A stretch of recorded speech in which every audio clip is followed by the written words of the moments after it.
इस टाइम अगर अनएम्प्लॉयमेंट की बात की जाए एबटाबाद और हज़ारा के लेवल पे, तो यहाँ पे अनएम्प्लॉयमेंट बढ़ती जा रही है। तो इस चीज़ को मद्देनज़र रखते हुए हज़ारा डिजिटल विजन के नाम से एक ग्रैंड इवेंट का इनेकाद किया गया है एबटाबाद जलाल बाबा ऑडिटोरियम में।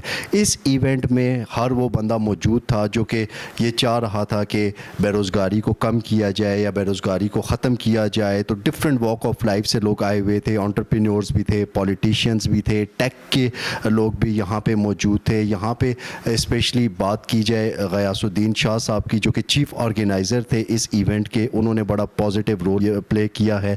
इसके साथ साथ अब्दुल रज़ाक अब्बासी साहब जो कि सीनियर रहनुमा हैं जमात इस्लामी की, वो भी इस इवेंट का हिस्सा बने। उन्होंने भी यूथ को गाइड किया, यूथ को ये बताया कि जदीद दौर के तकाज़ों को पूरा करने के लिए यूथ को टेक्नोलॉजी को ज़रूर समझना चाहिए, टेक्नोलॉजी को देखना चाहिए कि क्या चीज़ें नई आ रही हैं, एआई कैसे काम कर रहा है, या किस तरह से वो टेक्नोलॉजी को की से रिलेटेड अपॉर्चुनिटी अवेल करते हुए अपने आप को इंडिपेंडेंट कर सकते हैं। तो एक बड़ा ज़बरदस्त इवेंट अरेंज किया गया था। यहाँ पे शॉर्ट कोर्सेज़ के हवाले से बात की गई थी कि जिनको सीखने के बाद जो यूथ है वो अपनी बेरोज़गारी को ख़त्म कर सकती है और इंडिपेंडेंट हो सकती है। तो ओवरऑल ये एक जिस टाइम लोगों से पूछा गया, शुरका से बात की गई, तो उन्होंने ज़बरदस्त अल्फाज में खराज तहसीन पेश किया इस इवेंट के ऑर्गेनाइज़र्स को।